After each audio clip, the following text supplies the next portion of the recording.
नमस्ते बेटिया, हमेशा खुश रहो बेटिया.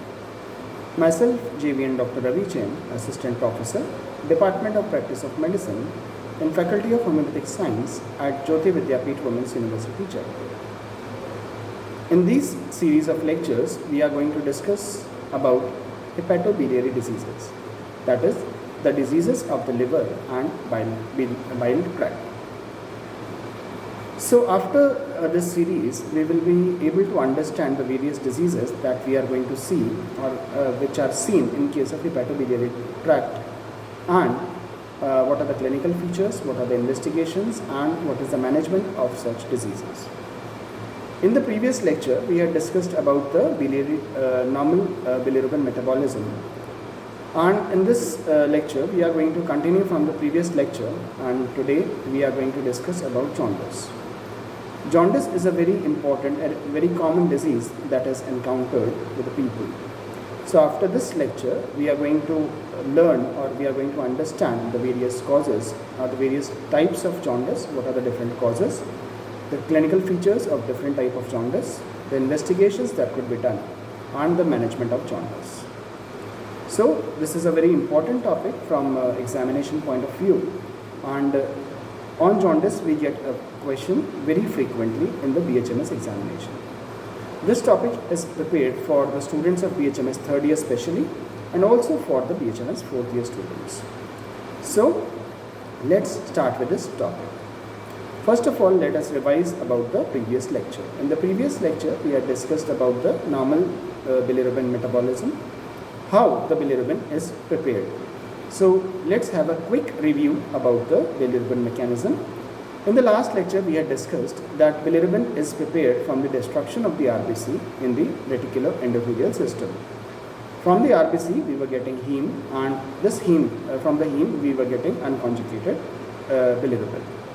This unconjugated bilirubin was going in the bloodstream, and it was combining with albumin to form unconjugated bilirubin-albumin complex, that was also known as indirect bilirubin.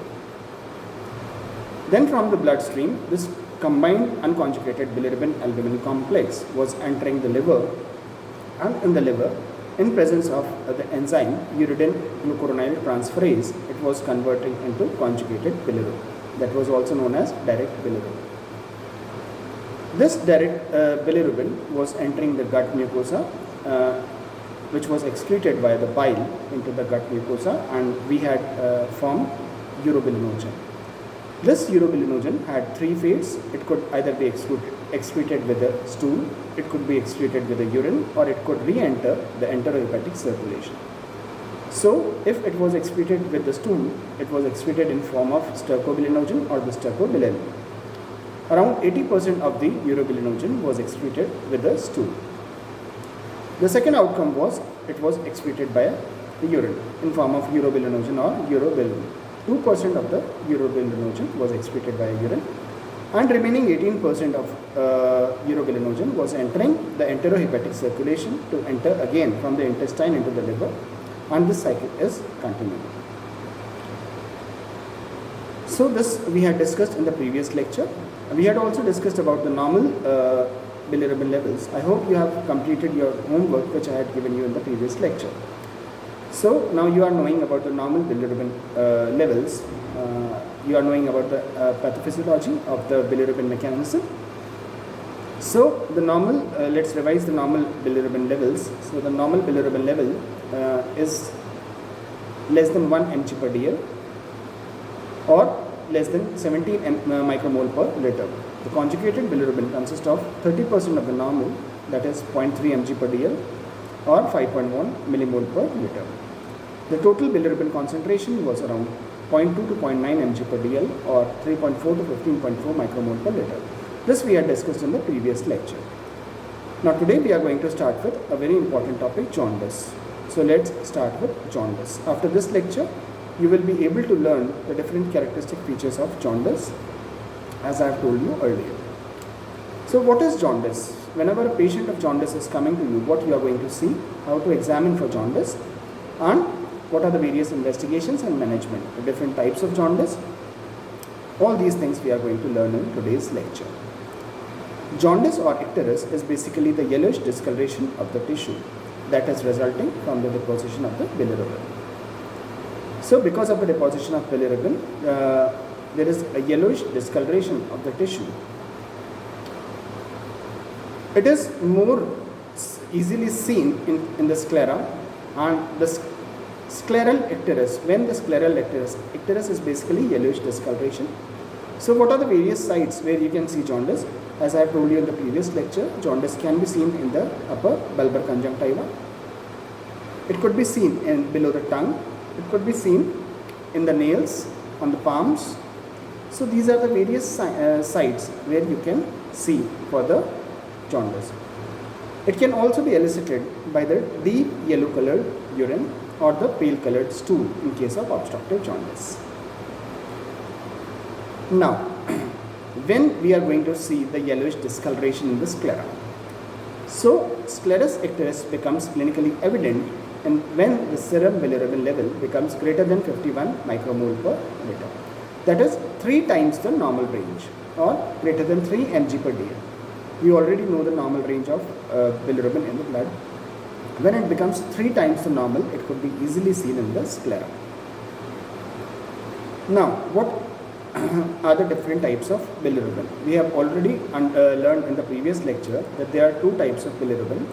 We have conjugated bilirubin and unconjugated bilirubin. The normal bilirubin that is formed from the RBC is basically unconjugated, and then it is conjugated with albumin in presence of glucuronide transferase enzyme in the hepatocytes or the liver cells. So let's learn about the classification of jaundice. According to the main type of jaundice, it can be jaundice can be predominantly unconjugated hyperbilirubinemia. It can be predominantly conjugated hyperbilirubinemia. So first, unconjugated hyperbilirubinemia. Second, conjugated hyperbilirubinemia. And the third variety can be mixed conjugated plus unconjugated hyperbilirubinemia.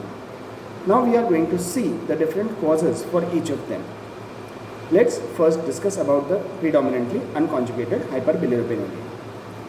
So predominantly unconjugated hyperbilirubinemia occurs when indirect or unconjugated bilirubin is greater than 85% of the total value.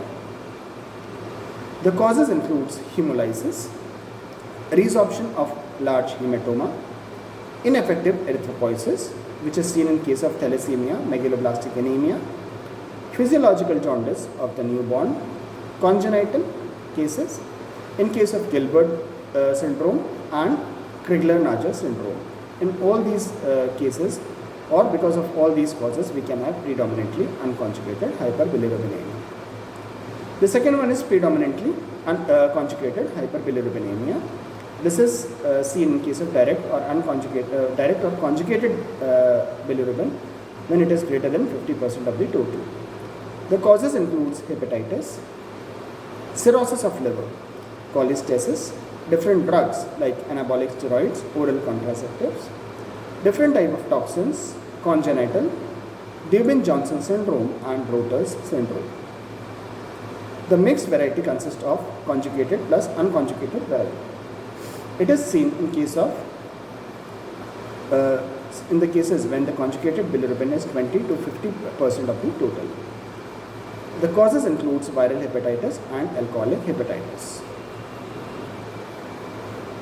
So we have learned about 3 different type of hepatitis jaundice and the causes. First, we have discussed predominantly unconjugated hyperbilirubinemia.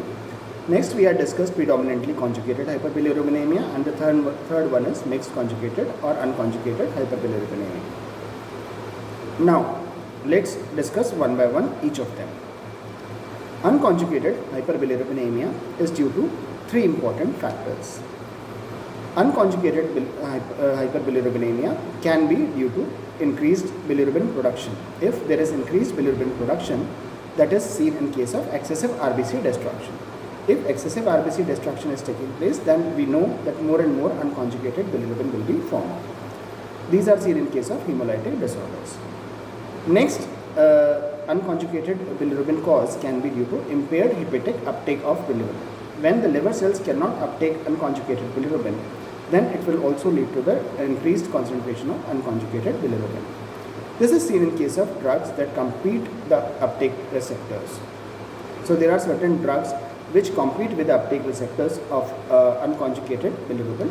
In such cases, the hepatic cells will not be able to take the liver cell, the unconjugated bilirubin, and we will see unconjugated hyperbilirubinemia. The third one is impaired glucuronide transferase. So in absence of glucuronide transferase enzyme, whether it is reduced or absent, we are going to see unconjugated hyperbilirubinemia. The second one is the conjugated hyperbilirubinemia, jaundice. This is also because of three important factors. Number one, it can be due to liver disease. So the conjugated hyperbilirubinemia, jaundice, will be because of liver disease that will be seen in case of acute hepatitis or cirrhosis. The second is cholestasis. Cholestasis means stasis of the bile. That will be seen, that can induce jaundice, and there are various extrahepatic causes. Extrahepatic causes includes bile ducts stones, malignant bile obstruction, that can be seen in case of carcinoma pancreas. So conjugated jaundice will be seen because of liver disease, because of cholestasis and extrahepatic cholestasis. Now, types of jaundice or different causes of jaundice. Jaundice can again be classified into three types: prehepatic jaundice, hepatic jaundice, or posthepatic jaundice. So prehepatic jaundice, when the cause is before liver, before the bilirubin enters the liver. So prehepatic jaundice mostly occurs because of the hemolytic causes, when there is excessive destruction of the RBCs. Alright, then we come to the hepatic causes. Hepatic causes are because of the hepatocellular causes, or the causes that are related to the liver, or destruction of the liver cells. And post-hepatic causes, this is caused due to the obstructive causes. There are various obstructive causes which is causing obstruction to the bile outflow. Alright, so we will have prehepatic causes which will be seen because of the hemolytic causes. There will be hepatic causes. Hepatic causes, that is due to hepatocellular or excessive destruction of the liver cells, and there will be post-hepatic causes that will be because of the obstruction in the bile outflow. So this is basically the outline or the basic causes of the jaundice. In the next lecture, we are going to discuss about the clinical features of the condition, where we are going to see the prehepatic causes, the hepatic causes, and the post-hepatic causes. Alright, so in today's lecture, we have learned about the classification. What is jaundice? What are the normal levels of bilirubin? What are the classification of jaundice? We have learned two different classification of jaundice. One classification includes the unconjugated, next is conjugated, and the mixed variety. One is based on this phenomenon, and the second classification is based on prehepatic causes, hepatic causes, and the post-hepatic causes. The prehepatic causes, it is because of the excessive destruction of the RBC. Hepatic causes because of the excessive destruction of the liver cells, and post-hepatic causes are because of the causes post or in the biliary tract. That will include mostly the gallstone cancers, carcinoma in the head of pancreas, causes related to the carcinoma of ampulla of Vater, gallstones, and the hepatic causes. So these are the various causes. Prehepatic, excessive destruction of the RBC. Hepatic causes, destruction of the hepatocytes, that could be seen because of either neoplasia, because of viral hepatitis, various drugs that can lead to destruction of the hepatocytes, cirrhosis of liver.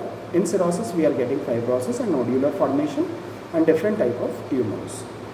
And post-hepatic, that is consisting of stones, bile duct, gallbladder stones, obstruction that is caused by carcinoma of the ampulla of Vater, carcinoma of the head of pancreas, and gallstone cancers of the bile duct. In the next lecture, we are going to continue with the type of jaundice. We are going to continue with the prehepatic jaundice, then hepatic jaundice or the hepatocellular, and post-hepatic jaundice.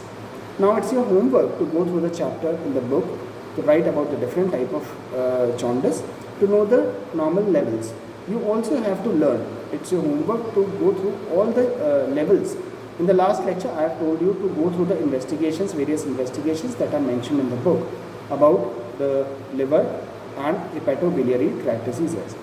Now it's your homework today to write down all the normal liver function tests, what are the various investigations or what are the various values that you are going to see in the hepatic or the liver function, that you have to go and see, and then you have to tell me about all those things. So like SGOT, SGPT, alkaline phosphatase, what are the normal values, what is the significance, this you have to see through the book, and then you have to tell me about all those things. So this was all about today's lecture. I hope you have understood the lecture properly. If you have any query, please mention in the text box given below, and I'll try to resolve it. So this was all for today. This session is powered by Digital Version 2.0 Jyoti Vidyapeeth Women's University. I hope you have understood this lecture properly. If you have any query, please mention in the comment box and I'll try to resolve it. So this was all for today. Thank you very much. Have a good day. Namaste.